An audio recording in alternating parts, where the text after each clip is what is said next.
Baik teman-teman, jadi saya lagi Bahtiar Mahmud di sini akan melanjutkan review buku tentang geohistory dan ilmu tentang geografi dan ilmu sejarah. Eh, Sekarang udah masuk bab 4 yaitu determinisme, posibilisme dan adaptasi. Ya, adaptasi. Jadi yang pertama ada determinisme. Paham determinisme berpendapat bahwa alam adalah faktor utama yang menentukan kehidupan manusia dan jalannya sejarah. Para penganut determinisme percaya bahwa kondisi lingkungan alam seperti iklim, topografi, flora, fauna, dan sumber daya alam menjadi kekuatan dominan yang membentuk budaya, ekonomi, hingga pola hidup manusia. Sebagai contoh, masyarakat yang tinggal di daerah tropis dengan iklim hangat cenderung memiliki pola hidup agraris, sementara masyarakat di daerah kutub lebih bergantung pada berburu dan memancing. Namun, determinisme sering dikritik karena pandangannya yang fatalistik. Pandangan ini mengabaikan kemampuan manusia untuk berinovasi dan mengubah lingkungannya. Sebagai contoh, anggapan bahwa masyarakat gurun tidak bisa mengembangkan pertanian tidak lagi relevan dengan adanya teknologi irigasi modern yang memungkinkan pengolahan tanah kering menjadi lahan produktif.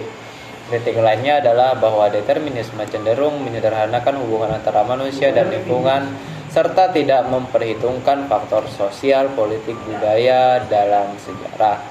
Selanjutnya ada posibilisme. Alam menawarkan kemungkinan. Sebagai antitesis dari determinisme, posibilisme menekankan peran manusia sebagai agen bebas yang mampu memanfaatkan peluang yang ditawarkan oleh alam. Teori ini dikembangkan oleh Paul Vidal de la Blaise, seorang geograf asal Prancis yang melihat bahwa manusia memiliki kemampuan untuk memilih dan mengelola lingkungannya sesuai dengan kebutuhan. Menurut Vidal, lingkungan hanya menyediakan kemungkinan, sementara manusia dengan kreativitasnya dapat menentukan hasil akhirnya. Posibilisme juga menyorot pentingnya teknologi dan memperluas kemungkinan yang ditawarkan oleh alam. Dalam dunia modern, manusia menggunakan teknologi canggih untuk mengatasi kendala geografis seperti pembangunan jembatan raksasa, terowongan bawah laut, dan waduk untuk mengontrol aliran sungai. Teknologi ini memungkinkan manusia untuk mengubah lingkungan sesuai dengan kebutuhan mereka sekaligus menciptakan solusi bagi tantangan yang sebelumnya dianggap mustahil. Berikutnya ada adaptasi. Adaptasi adalah proses dinamis di mana manusia dan lingkungan yang saling mempengaruhi. Dalam konteks ini, adaptasi mencakup upaya manusia untuk menyesuaikan diri dengan kondisi lingkungan, baik secara biologis, fisik, dan budaya. Proses adaptasi melibatkan modifikasi perilaku, inovasi teknologi, hingga reorganisasi sosial demi bertahan hidup dan berkembang. Roy Allen, seorang antropolog terkenal, mengidentifikasi 4 tahapan adaptasi. Yang pertama adaptasi genetik, yang kedua modifikasi fenotip, proses belajar, dan modifikasi budaya. Kritik terhadap determinasi dan posibilisme, baik determinisme maupun posibilisme memiliki kelemahan yang membuat keduanya tidak dapat sepenuhnya menjelaskan hubungan manusia dengan alam.